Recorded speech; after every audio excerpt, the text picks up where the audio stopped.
December 2025 আজকের দিনের পঞ্চাঙ্গ অনুসারে কি কি শুভকর্ম এবং অশুভ কর্মের যোগ আছে সে সম্পর্কে আলোচনা।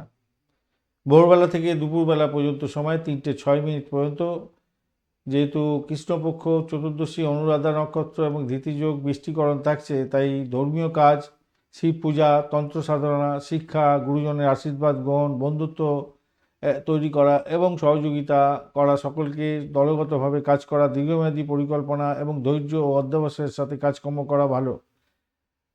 অবশ্যই নতুন ব্যবসা বাণিজ্য শুরু করতে যাবেন না। ঝুঁকিপূর্ণ ভ্রমণের ক্ষেত্রে এবং বড় আর্থিক লেনদেনের ক্ষেত্রে সতর্কতার দরকার আছে।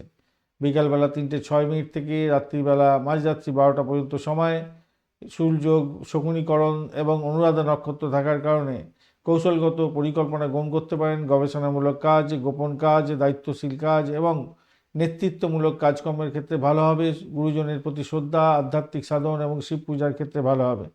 এড়িয়ে চলবেন ঝগড়া, দ্বন্দ্ব, মানসিক অস্থিরতা, অহংকার বোধ, কর্তৃত্ব দেখানো, গুরুত্বপূর্ণ সিদ্ধান্ত নেওয়া এবং নতুন উদ্যোগের ক্ষেত্রে আজকের দিনে নেতিবাচক প্রভাব পড়তে পারে, এড়িয়ে চলুন। গভীর রাত থেকে ভোরবেলা 4:59 পর্যন্ত সময় চতুষ্পাদ করণ এবং চতুর্দশী থাকছে। তার জন্য ধর্মীয় কাজ, পশুপালন, সামাজিক কাজ, আধ্যাত্মিক সাধন, দান ধ্যান, গোপন বিদ্যা এবং তন্ত্র সাধনার ক্ষেত্রে ভালো।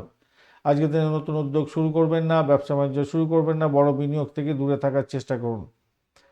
ধন্যবাদ বন্ধু, ভিডিওটি দেখার জন্য। লাইক, শেয়ার, কমেন্ট অবশ্যই করবেন। এই ধরনের ভিডিও পেতে অবশ্যই চ্যানেলটি সাবস্ক্রাইব করে রাখুন।